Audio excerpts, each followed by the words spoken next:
Well, here we are. 14th interview tonight, which is pretty amazing since we started. And all the artists that I've interviewed so far have been at Flux, and tonight's guest is no exception. But before we get to our guest, next week's guest is Ashima Kumar. Really interesting work as well. She teaches art too. So it really will be an interesting chat. For me myself, I'm waistcoatless tonight because all my stuff is packed, ready to go to the Steampunk Festival this weekend. So I'll be driving up to Lincoln tomorrow, setting up tomorrow night, and then I am there until Monday night. So if you're in the Lincoln area, please, or if you're not and you fancy a day out, please come up. You buy a wristband at the castle gates, just outside the gates. That lets you into the castle where I am and into the marquee that I'm in. So a lot of the things that I'm exhibiting this weekend actually are all the props from my Imaginarium story. So I've got the wings, picking a huge blunderbuss up tomorrow, and lots of other stuff, and of course some of my pictures, and I'll be selling the book too. So that'll be nice if you've got a chance to come round, come and see me. That'll be fantastic. So well, tonight's guest is a very interesting one because and we've just been having a chat too. It's not just straightforward either painting or drawing, etc., or sculpture for that matter. It's really quite different, and I'm sure you're going to enjoy it too. I put a little film together as usual. It's only a minute long, but this is Anastasia.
There you go. As I said, really quite unusual. We're going to be having a nice big chat about all of those. So a little bit of an intro. Anastasia is a British Ukrainian artist born in London in 2000s, which makes me feel very old. Thank you very much. To Ukrainian immigrant parents, and we're going to find out all about her and how she came into her art. So let's bring her in. Hello. Hello. How are you? I'm good. Yourself? Yes, very good. Can see you got a nice piece of your work in your background behind you. That's I great. had to show it, didn't I? Yes, of course. Yes, exactly. And that really is some of the stuff that we're going to be talking about, because you've got quite a varied range of art and style. Although I would say that obviously with the kind of work that you've got behind you, it's clear that's you, because I've never seen anybody else doing that. So That's what we strive for. that's fantastic. As we were talking earlier about a niche, and you certainly found it with that. So, but give us a little bit of background. I already said that you were born in 2000. Right as the millennium turned. Dear, oh dear, I remember what I was doing. I was playing in a band on Millennium Night, so I can remember all of that. But yep. So you were born in 2000. Then what? What happened then? How did you get from there to creating the art that you create? Okay, so Big question. Very cliche, but I did actually draw since I could walk. So the first art piece you could say that I made was me getting chalk or like crayon and just kind of scraping it across the wall. Um, so that was the start probably. And it was the only hobby that I kind of kept wanting to do. So my mum kept sort of buying me books, buying me equipment to try out. And that just continued into me being a teenager. The love continued on through animation and like anime and stuff like that, which again is probably very common with people Mhm. in my age group. But then, so yeah, I had sort of like a dream of being an animator because I did a lot of like comic book strips and manga-esque drawings. But when I started taking A-level art, and I got really, really lucky with my teacher who sort of pushed me into doing more experimental work. So actually painting and like making stuff. And that's where I started sort of, well, experimenting with materials and looking into cultural significance in my work rather than just, cartoony things, Mhm. which again has its place. But for me, I kind of started feeling quite strong towards displaying cultural aspects in my work, especially because being born in the UK, it seems a little harder to hold on to those things because you're a little more distanced. Yeah. So that Yeah. was my way of like exploring and kind of being a part of my culture in my own way. Mm.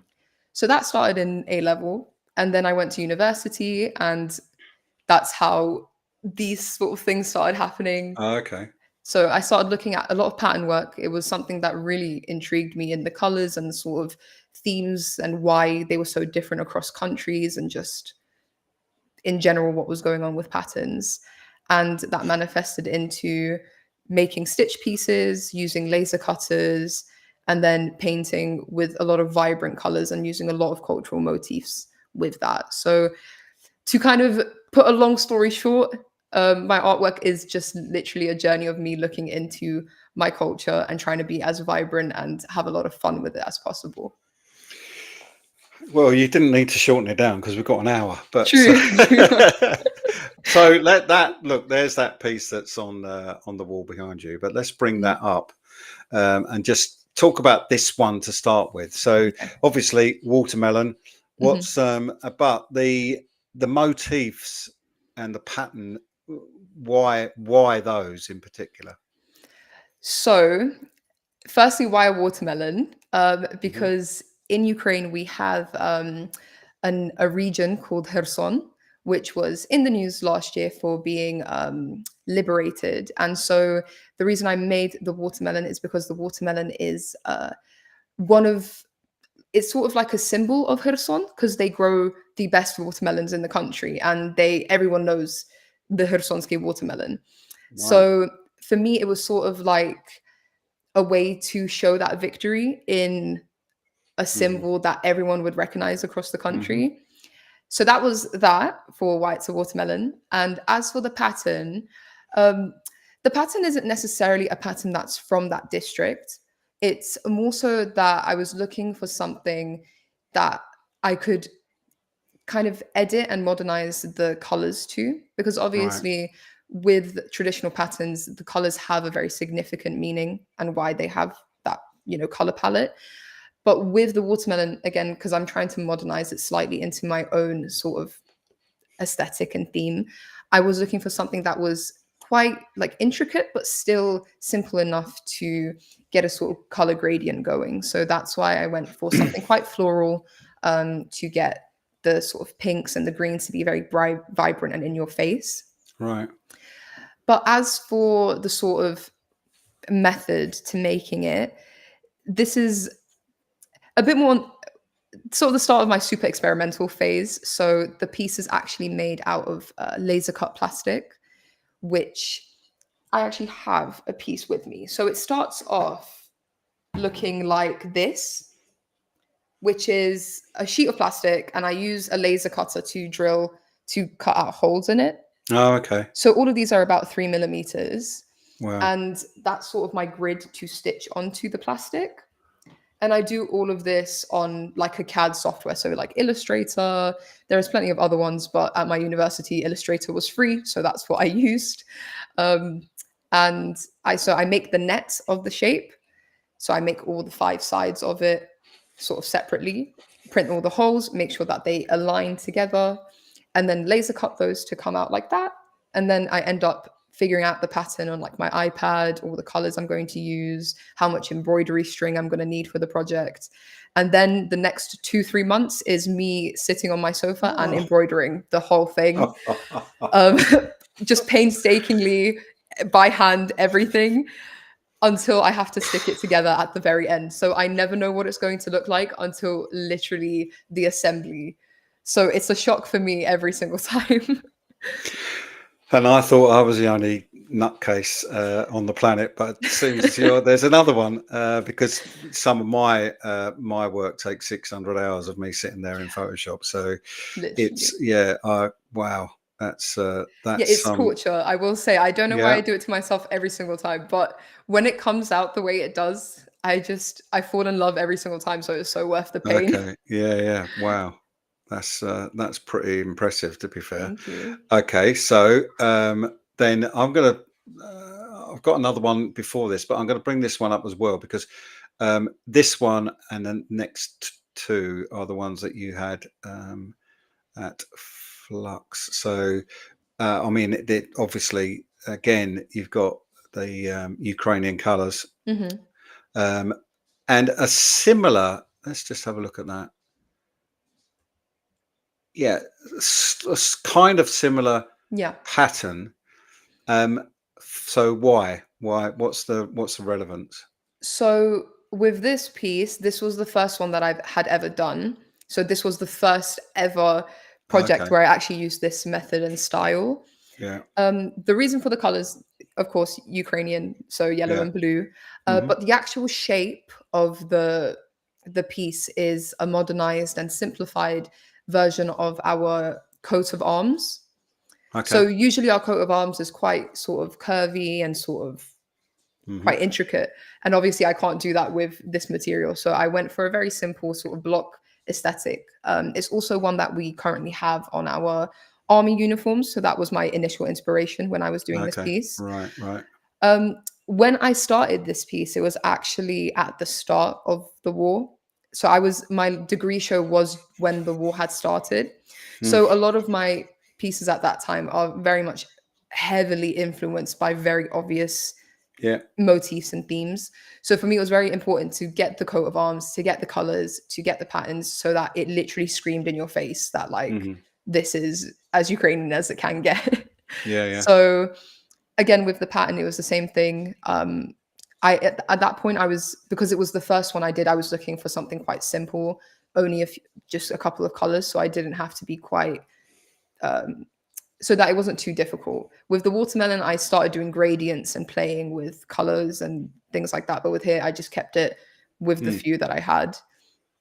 And yeah, so as well, actually, with this piece, if you were to see it well, you did see it in person, but for I anyone did, who yeah, hasn't seen it, the blocks come out at an angle, so they kind of have like a perspective coming towards yeah. you. I think you can see that in Yeah, particularly on the right hand side in the image. yeah, Yeah. So and then complete change. yes. Complete change. So um, let's talk about relevance from this one then, because we've had a watermelon Hmm. and now we've got cherries. Um, So the cherries are quite funny. It so I did the watermelon and I loved, obviously I made it with the meaning behind it, but yeah. it kind of sort of became a thing of like, oh, what could I do next? Right. And I Mm, had a lot of people like the watermelon, whether they understood the meaning of it or not, which is completely fine because obviously not everyone sees art in the same way. So I was thinking, what could I do next that I would be a bit more of a challenge? Because this is completely spherical, like this is not sort of blocky. And what could I do that was quite fun for me? Because I had gotten to the point of stitching that I was like, I need to get something a little bit different. So I thought, in the theme of fruit I'm going to pick a fruit that is also quite a big fruit in Ukraine. So we're a country that loves cherry flavored things. We're very big on cherry. So ice cream is cherry flavored. Like a lot of our desserts are cherry flavored. So it just kind of felt like the next step for me to sort of have fun with this project. Right. And to make it again more difficult for myself, of course, I wanted to make it spherical. So it became a different approach where I designed the pattern online again, like on my iPad, got all the colors together. But instead of using plastic, I started using styrofoam as the base. So I got like a big ball of styrofoam and sort of cut it in half to get the 2 cherries. And then I just got regular embroidery fabric, like just regular ones that you would stitch onto anything. And I just started stitching that by hand. And then I had to stretch it over the styrofoam. So again, just to sort of show you, because I do have a project that I'm currently working on that's also quite similar. It just literally starts off as regular embroidery, where I just sit and do it on a regular hoop until all the fabric is covered. And then it just stretches onto the styrofoam to get that shape. Wow. And the stem was also clay. So I went back a bit to kind of remember how to use clay and how to make sure I got what I wanted to get a sort of organic stem.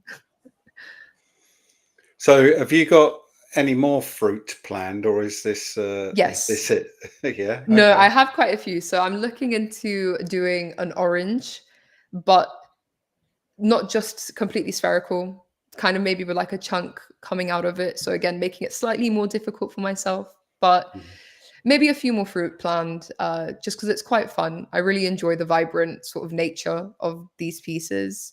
And it's just a fun challenge for me, especially because I can only make 2 of these a year, to be honest, with how long the stitching takes. Yeah, that I'm hoping you're reading or you're watching something while you're doing yeah. this, or yeah. I plow through TV shows and YouTube. Yeah, Like you might I say. run out of stuff to watch by the end of the project. Okay. Okay. Now again, complete change. This is this looks to be quite a sizable piece. Yes. This is 3 meters by 1.5 meters. Yeah. Crumbs. Okay. Yeah, this is the most ambitious, most insane project I've ever done in my life. Um, so this again was for my degree show. And this was the main project. So the one that we just looked at, which was Stitch, was my second project. But this was the main thing that I did for my degree show. And again, very obviously Ukrainian, screaming in your face as loud as possible, because this was sort of my response at the time for what was going on. Yeah. And I really, really wanted to be very obvious with my message. So on the actual piece, it says Slava Ukraini, which in English is glory to Ukraine. So obviously that's a massive phrase that we use. And it's something that, for example, if we were to see each other, like meet each other for a coffee or something, we would say hi, but we would also say Slava Ukraini to each other, basically. Okay, it's sort of like something that we just constantly verbalize and speak between ourselves. So what about the faces, the pattern? What's the So the faces were, I was looking at quite a few artists at that time that were doing quite a lot of sculptural work with faces. So I was heavily influenced by like those artists like Johnson Tang. But the main reason that I did the faces was, again, because of what was happening. I sort of wanted to put faces to the issue and make it feel like you're looking at a lot of people at once. So all the faces that are sticking out on the red are, I sculpted it myself, and then I got like a mold and just casted a bunch of them, because if I had to do every single one by hand, I would again be there for like eternity. And each face is hand painted with 3 different Ukrainian patterns. Yes. Okay, so for some reason, I just thought that they would potentially be screen printed or something, or a stencil. No, so the ones on the blue and the yellow ones are lino cut, so I had stamps, Okay, yeah, but the yeah, red ones are all hand painted all because hand they were painted. 3D. Yeah, So yeah, I picked 3 different patterns from across the country to sort of symbolize the different types of patterns we had. yeah, yeah. Um, and then I hand cut every single face to fit the text. Mm, So I spent like I had to get one of my best friends to come and help me. So we sat in my uni like hall and just for hours in the day just was sawing faces to try get them the correct size for each wow. word. That was probably the worst part of the project, but again, very So fulfilling. what did your tutors think about the fact that the size of it? They loved it. I'm gonna Okay, admit. okay, I had really supportive tutors when it came to my yeah, degree show because again, obviously with the situation there was a lot going on, so they really wanted to make sure that yeah, yeah, what I was making, like I had the ability to make what I wanted to make, and they were very happy to give me a massive wall. They were very happy to get like technicians to assist me with putting this wow. up on the wall because this Mm. weighs like 40 kilograms. So I had to get a bunch of people to help me lift it up. Um, and yeah, so no, I had a lot of support when it came to doing this project. Well, it was a long time ago, but my final piece was a 4-poster bed, and I had to get special permission to make it, and they said to me, um, "Yep, we'll give you permission on the condition that you finish it." Right. So I worked for weeks and with very little sleep because Mm. I had so much work to do to get it done. I did finish it, and I've never had a house big enough to put it in since. So for the last year, God knows how many years, it's been in my in-laws' loft. So Yeah, I have the same story. I kept this in my sister's garage for like the entire time until last year. Well, earlier this year, I had to cut it. So this piece is no longer oh as big no. as it is. I've had to like cut it down Uh, into uh, small pieces. However, I am planning to make something with it to repurpose the project, to give it a new life. So Yeah, it's not you all could lost. probably you could probably cut it into a sort Yeah. of 3 and make it a triptych or something, couldn't you? There's no issue with that, I don't think. Yeah. Now, another change of direction, and there's a few coming up. So this is another one. This is a little project where you've been making glasses case. You've Yeah. been now again. We can see that the theme Yeah. clearly with a lot of your work is the pattern, Yeah. and there's definitely a pattern with this. So what's led you in this direction? So during COVID, I was in my second year of university, and Mm, as we all know, it was very difficult to get materials. It was very difficult to like, unless you were delivering everything to your house, and mm, being a uni student with not that much money, I couldn't like justify buying a lot of stuff to cover delivery or get new materials. So I just kind of was like, okay, what do I have in my house that could be interesting to play with or like just have fun with, experiment with? Because I was bored out of my mind sitting at home 24/7. hmm. So I got lucky, and my mum, I think, had given me these glasses cases because she always just gives me random stuff because she knows that I will just do random things with it. So I had like a whole box of glasses cases, and I just thought to myself, they're glasses cases, then you put glasses in there, they're meant for eyes. Let's just focus on eyes and a really vibrant pattern because I kind of also got tired of doing really big like difficult pieces at the time, and Hmm. I wanted something fun and low key. So I got that glasses case and just painted it with some gouache or gouache, I think. Yeah. And that was that. So then it became a series where I've made quite a few of them. Brilliant. Um, and the next one, again, something different, but there's patterns involved again. I mean, this is almost it's like someone obsessed with numbers being obsessed Mm, with patterns, isn't it? In a yeah. way, there's, and you can look back through history, you look back through all sorts of literature and spot Hmm. patterns that jump out at you. Yeah. But you've taken them to a different direction in your art. So again, talk us through this one. So again, this was at the same time that I did the glasses cases, and it was just about me really experimenting and finding things that were just making me enjoy art. Hmm. And so once again, I had at the time, I think, or just before COVID, I had started digitalizing all my VHS tapes from my like childhood videos. And I just felt so bad like throwing these cassette tapes away. Like they felt firstly like a part of, your history, because like Yeah, you all yeah. there's something so nice about putting a cassette tape into a VHS like player. But so I got these tapes and I took out all the tape in it so that obviously none of my videos were like in there. And I just had that case. And I took all of these to uni right before COVID had started. So again, like the glasses cases that I just had a stack of VHS tapes. And I thought to myself, I'm just gonna make something on it. I'm gonna tell a Oh, story. okay, right. So this is actually on the Yeah, VHS case. yeah. Aha, So right. in my mind, I thought, well, VHS tapes have movies and films and things like that which tell a Hmm. story. So I'm going to make a story come out of the VHS Excellent. tape.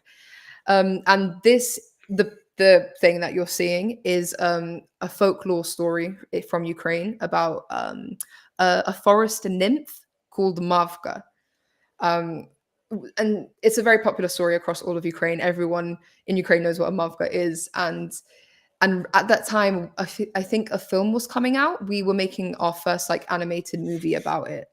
Right. And so I saw the trailer and I was just like, okay, I need to make my own one because I'm inspired by this. So I Mm. decided to try my sculpting skills because I had sort of dabbled a little bit. I took like a couple of lessons here and there at uni, and it was something I wanted to work on and improve on. And so I decided to try at making my first face, although half. I'm still very proud of how it came out for my Yeah, first yeah, like yeah. attempt. Mhm. And then I just played with doing a lot of different like flowers with it and just making the VHS just look as Mm. coming to Yeah, life as possible. yeah, So yeah. yeah, that's really what it was. Okay, and before we get to the last one, this is obviously some form of again mask. Hmm. Um, so you've got a couple of themes going on here with Hmm. patterned faces as well. Yeah. So of which that could be heading in sort of the Japanese route as well Mm, in some respects. true. So I was definitely inspired by a lot of like there was again artists and there was a lot of sort of theatrical masks that were really inspiring yeah, me at the and is that time. that sort of coming also from your anime Yeah, a stuff that you did little, as well? Yeah. definitely. Okay. So what about the skateboards? So Yeah. let's have a chat This. about these. So I think I said to you during the week, there's a Hmm. guy in America, Todd Gray, who makes amazing art from skateboards. Hmm. Very different to what you've created here, but again, I can see what the theme is running through here. But let's hear it from you. So again, this is quite a long story. With the first one, so this started off as just one single skateboard. Um, I I think I don't think it was COVID actually. I think it was before. I had decided I probably saw a YouTube video with people Hmm. doing skateboard art, and I had a skateboard at the time that I had done a Pokemon like painting on, and it was ages ago. I must have been like 12, and I thought to myself, I looked at it and I was like, I'm never going to skate again. Let me just scrape this off and just start anew. And at the time, I was doing a lot of research about what happened in Ukraine in 2014 because I was old enough to sort of know what was happening, but I didn't quite understand the political situation or why things were happening because I again grew up here and I only really went to visit every summer. So I was quite distant with that situation. So when I was researching this, I was like, okay, again, this is how I like to get my knowledge into artwork and how I like to look at new information. So the first one, which is the girl with the mask and all the flames at the bottom, was the first sort of skateboard I did, which was my representation of that event. It was like Ukrainians protesting because of our corrupt president who didn't let us kind of not join the EU, but kind of get a bit more into Europe rather than affiliated with Russia. So that was that. Then when COVID started, I was looking to again do I think this was first lockdown. So I hadn't gone back to my uni accommodation yet. I had stayed at home. And again, I had like the skateboard laying around and I was like, what am I going to do with it? So I've revisited the first idea and I thought, let me make a pair skateboard so that they kind of come as together. And on the first skateboard, again, it has those words that I put on the big flag, Slava Ukraini. And the response to that is Heroyam Slava, which is glory to our heroes. So in that painting on that skateboard, I was kind of trying to represent everything that made us heroic. So our culture makes us heroic, our soldiers make us heroic, and the sort of weapons and things that we're using to defend ourselves. And that was sort of the theme, along with actually the flowers, because in Ukraine, it's not our national flower, but it's a flower called chornobrivtsi, which is sort of what we call people, but we also call flowers in the same way. So there's a bit of lore to do with that. And then for the other two, I had planned them together. So I knew that I was going to make those two skateboards and I had sketched them out. And I decided that the next sort of set of phrases, we have a lot of phrases in Ukraine, so just a preface. But after the first set, we have another set, which is Slava Nacji, which is glory to our nation and culture. And then Smert Voraham, which is death to our enemies. So that third skateboard is everything cultural. So all of our different patterns, all of our different colors, sort of the motif in the back with the red flowers is the tree of life, which is a very big motif that we use in our tunics, in our art.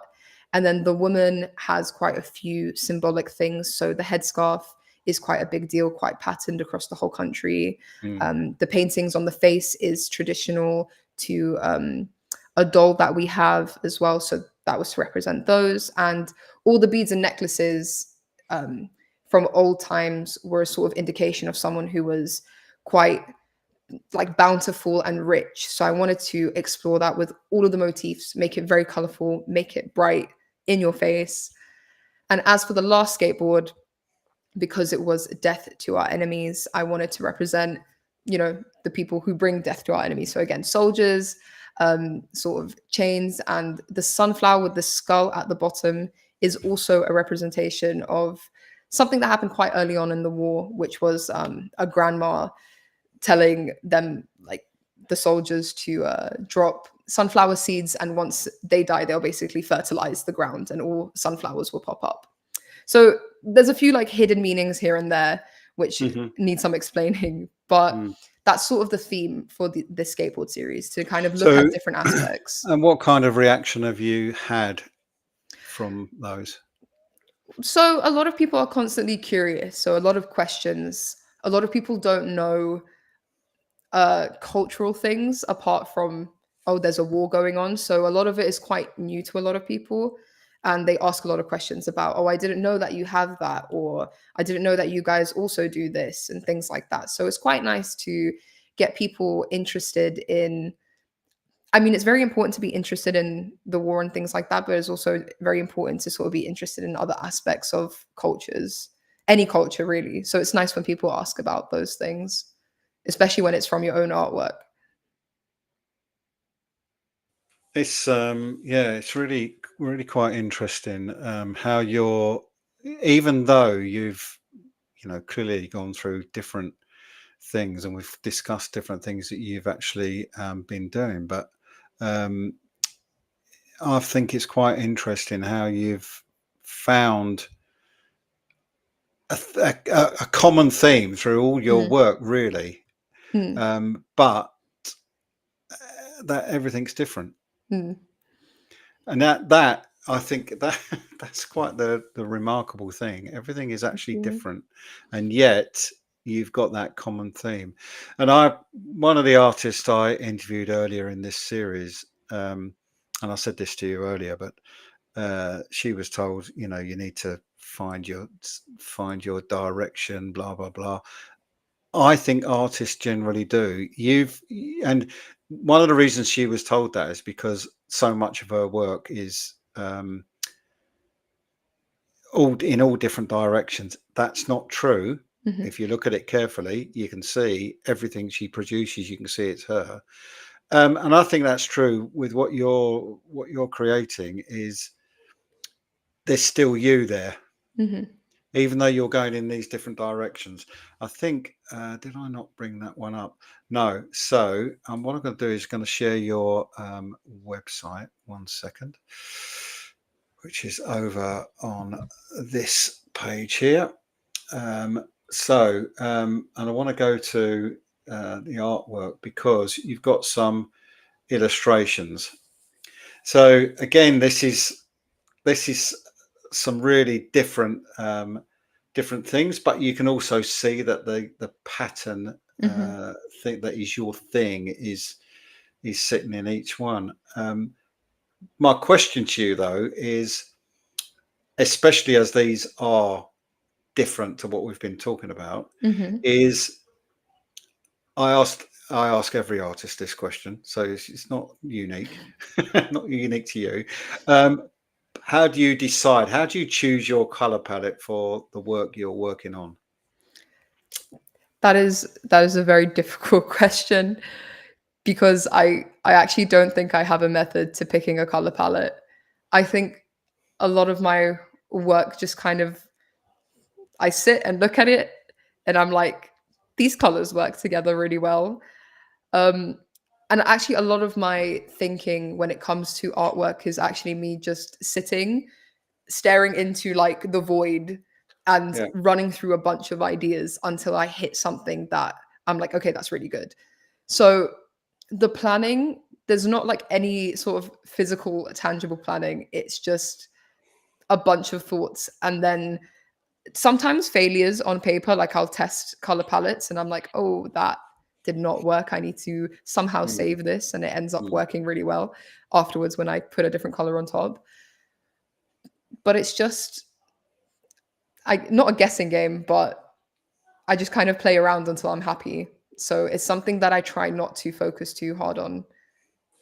And so what are these acrylic? Are they what are you They're using? all quite different. So the one that we're looking at now is gouache on MDF, Oh, okay. whilst a lot of the Wow. other ones are watercolor with alcohol-based markers and biro. So quite multimedia. Just because I'm not very good, I know my own faults. I'm not very good with watercolor, for example. I don't have the patience to like layer color. So I use like alcohol markers to get bases and the watercolor to get the texture that I like, but then biros to really deepen the shade, like the shading, and to make things have that tonality that I like. Mm. So with this painting, that's the case as well. Wow. It's and if you so let's just go back to well, this one to start with. Let's just go back here for a minute. If this is going to take you months and months and months of Hmm. sitting there, right? Do you then go to your illustrations? Do you then go back to this kind of thing to take your mind off the other one for a bit, or A do you hundred work? percent. A Yeah, hundred okay. percent. I was going to say I surely. I cannot, as again, as much as I love those pieces, they're very taxing. You Mm, wouldn't think they're taxing on the body, but they really are, just because for the amount of time that you're sitting and like hunched over, needing to stitch and like hold, especially because in the case like with the watermelon, that front piece is one big piece, like it's massive, right? So I have to be able to hold it and stitch into it at the same time. So I end up getting like finger cramps, neck cramps.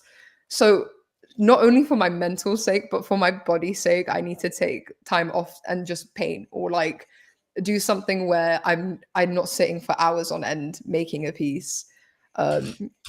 Because again, they're so fun to do at the end, but that those couple of months are quite draining.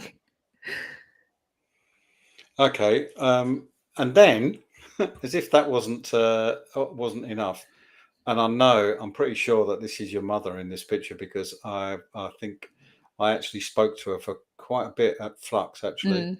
But we've got some clothing thrown in as well.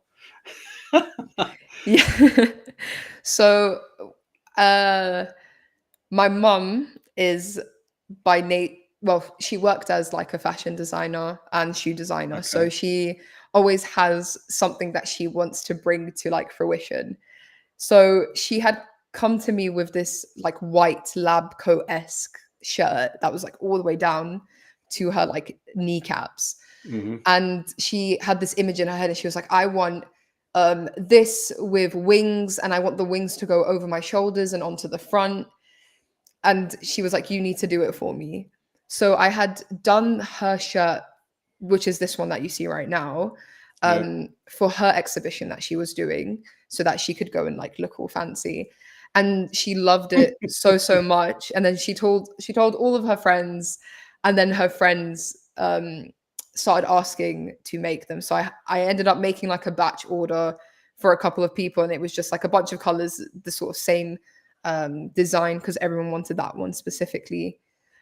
So that was kind of a moment in time as well of me just on the floor, like drawing a bunch of shirts to just send out as fast as possible. But I do dabble a little bit with clothing. I've painted quite a few denim pieces as well. It's just something that's, quite fun and customizable, because I'm very much about making things unique and my own. So a lot of jeans and a lot of denim jackets have been tested on for my painting. Right. I mean, look, there's an awful lot of stuff on your website. People can definitely go there and check that out, which is it's well worth doing, because and it's a good website. It's easy to work your way through and find bits, and you've got a shop there as well. If someone wants to spend some money, they can certainly do that. And I think this is so I've got an interesting question then for you, is when you're at uni and you're deciding what you're going to do, and you're taking the direction you are, and you're getting different advice from different people, do they ever say to you, look, think about doing some other work to smaller pieces? Like, for instance, if you're an artist and you're painting abstract work or whatever, and it's a lot of money for someone to buy it, but if you do a limited run of small prints that people can afford, do they tell you that sort of thing at uni, or do they leave that up to you? I'm going to be really honest about university, and that personally, I don't think that they really taught anything that would be a realistic Glad you direction. carried on there. No. I don't think they really taught anything, and there was a big long pause. I thought, okay. I was trying to verbalize it correctly, but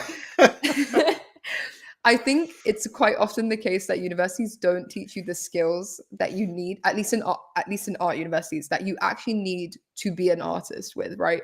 So they don't tell you that you need to, well, not need to, but that if you want to have different sort of levels of people interested in your work, that maybe you should do big pieces, smaller pieces, like you said, limited runs.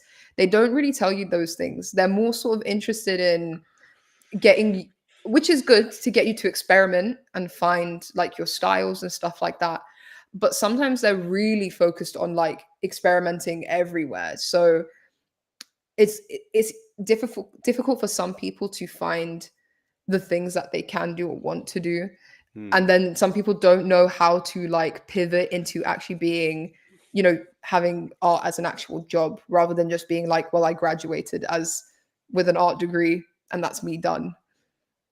So Yeah, so they don't think about the fact that people want to become full-time artists. yeah. Then they are thinking that they're going to go off into industry or business and Mm, not pursue the art as a career. That yeah. in terms of an artist selling their work, Yeah. that's interesting.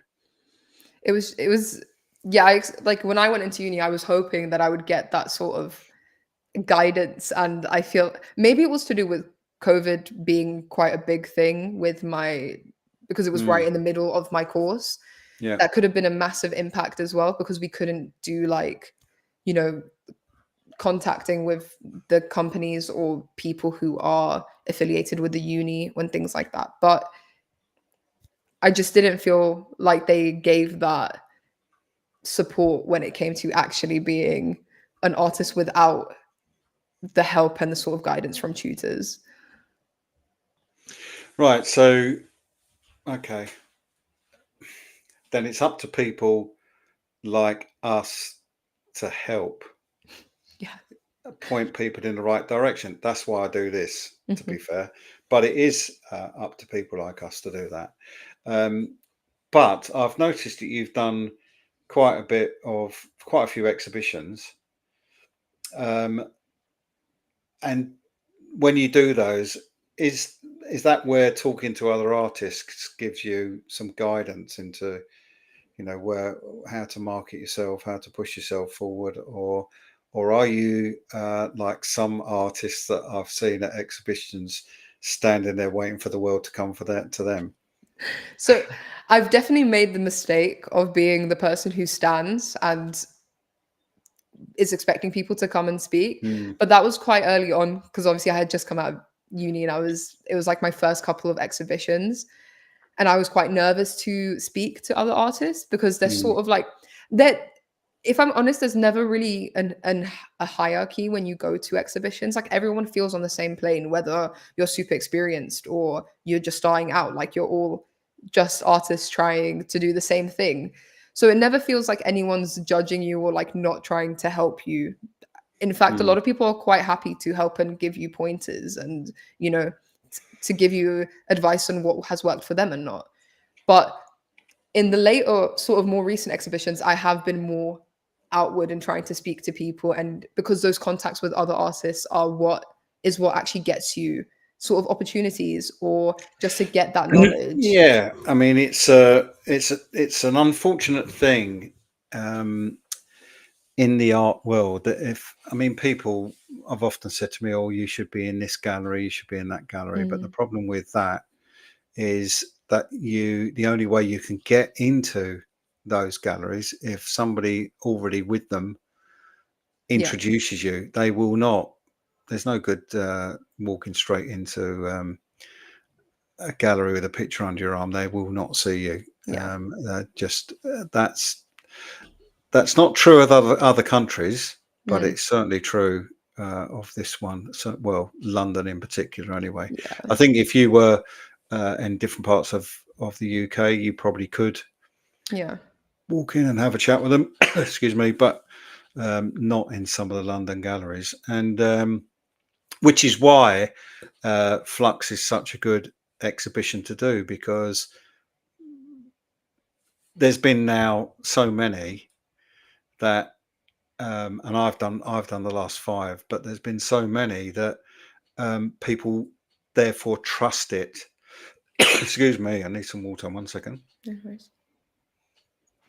And that's if people are going to come along and buy your work, they need to trust that you're not going to be uh, doing something else in 3 weeks' time. Yeah, They need to trust that you're an artist because they're investing in you. It's an yeah, investment. Art is an investment.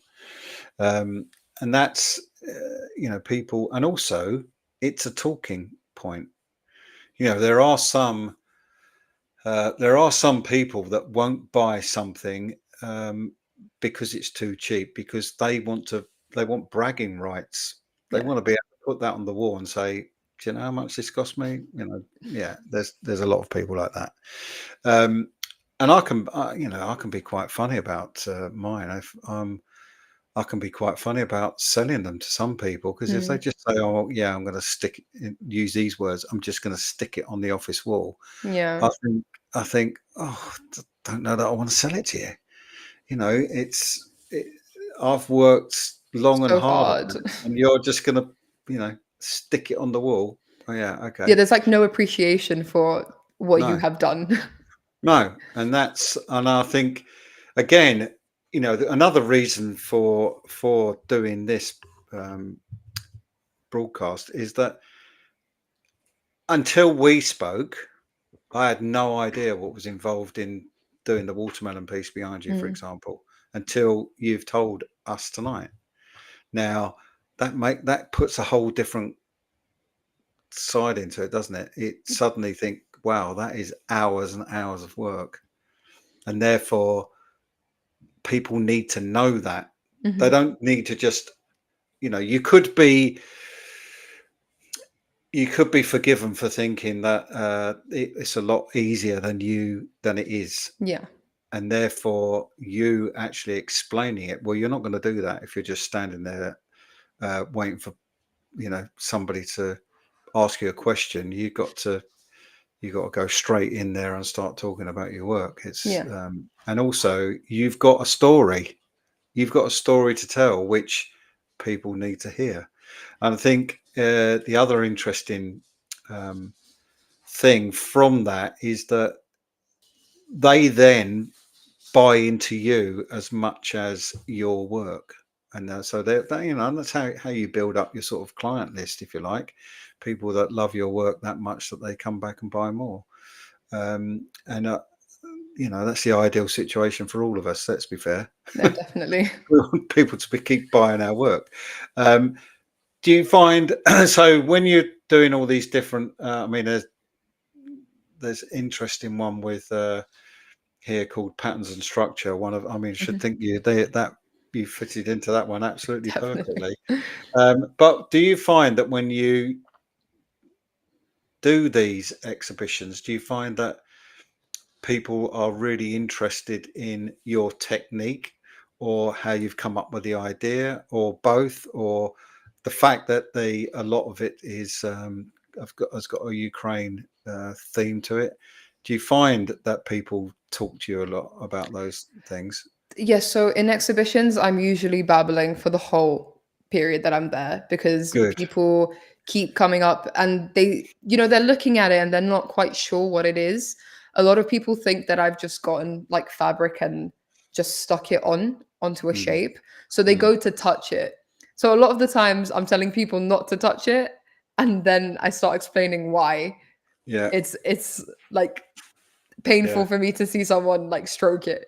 Um, but I do spend literally the whole time explaining all of it. So people end up thinking what it is. So I talk about, how I've made it. And then they are like, why have you made a watermelon?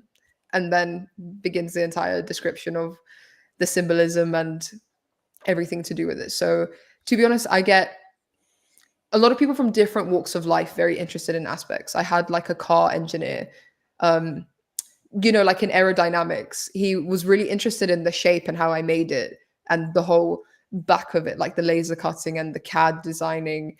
And he was very enthusiastic about like talking to me about how to curve and how to mold the shapes to be more sort of organic and curvy rather than so angular. And that's actually a discussion that led me to think about the cherries and make them spherical because that yeah, conversation stuck with me. And I was like, yeah.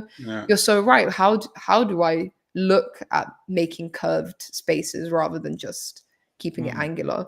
So it I've had plenty of very interesting conversations, and I honestly, especially with opening nights, I have a lot of fun just talking with people and discussing all of the work that I put Yeah. up. Well, talking about please do not touch. I'll tell you a little story that happened to me. So I was doing an exhibition, and I have props that go with my artwork, and please do not touch sitting in front of them. Mhm. And a little boy has gone to pick one of them up. And his mother has screamed at him, "What is it about please do not touch? You don't understand." And he looked at her, he went, "I'm 4, I can't read." Such a good answer. That child has a good like stand-up future for comedy. It's proper funny. And she looked at me and shrugged her shoulders as if to say, God, he's got an answer for everything, which he clearly had. But yeah, it's quite funny. But it really is funny how people Mm. feel they can touch work. I think I mean, and I have it with mine because mine's printed on metal. The first thing they want to do is feel it. yeah, And you think, what are you doing? it's hard to like not hate on them. That's quite a strong word. It's hard to be mad at them, I guess, because I think it is just human nature to want when you're interested in something so like in your fit, you Mm, want to touch it. And I've mm, I've stopped myself so many times like at a museum because I've gone to touch something and then I realize like, wait, I shouldn't be. But mm, I feel like especially recently because I feel like a lot of there's a lot more accessible exhibitions that are for yeah. smaller artists now. So I feel like a Mm, lot of people maybe haven't been to like a small exhibition or don't realize that like when you go in, maybe don't touch it, or they might think that it might be like an interactive exhibition because sometimes that is the case. So I sometimes it's difficult to gauge why people are so it depends, right? You can tell usually by the attitude if they're touching it to be annoying or they're touching it because they're just curious. yeah, it can, but I mean, if they end up damaging something or breaking it, 100%. then you're going to be standing there saying to them, "Well, I'm sorry, but that's just cost you A lot of X money. amount of pounds." Yeah, suddenly there's, like, what do you mean? Well, it doesn't say please do not touch on it. Mm, Okay, it doesn't, but common sense tells you you shouldn't be touching it. yeah, Where do you know that you can walk in and start poking and prodding artwork? You can't. And it's the very same true. with sculpture. Same with sculpture. Flux has a lot of sculpture as well Hmm. as all the art that's on the wall, and there will be people who just want to pick it up, Mm. and you think, what are you doing? If you're going to pick it up, take it to the desk to buy it. Don't, don't pick it Note up to for any self. other reason. Yeah, If it's you touch, you pay for. yeah, it's really quite difficult to get Mm, people to understand that, especially on probably especially more difficult on, say, a PV night when yeah, they've had a couple glass of or two of wine, drinks. yeah, and you just think, yeah, and it's a great idea. It does loosen people up, starts Yeah.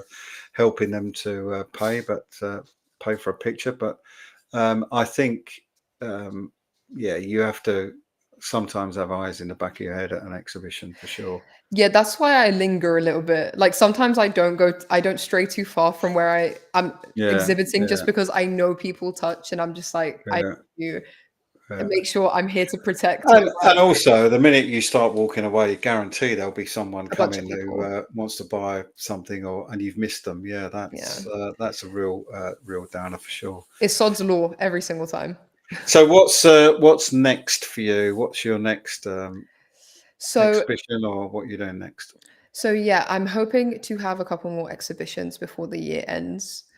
And mostly I'm just trying to actually finish a piece. It's been a very busy year in general, so I actually haven't had too much time to focus on new artwork, sadly. So I'm hoping to just get some time to myself and Mm, just work on a few pieces.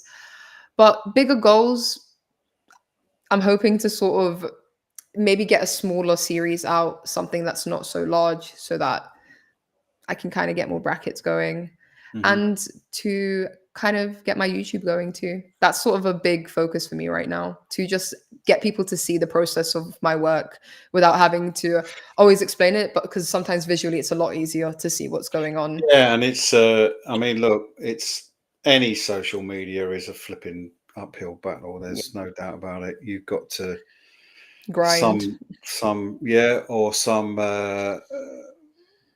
eye-popping influencer needs to buy a bit of your work and tell everybody about it, all that sort of stuff. But it's all become a little bit ridiculous, I Mm. think.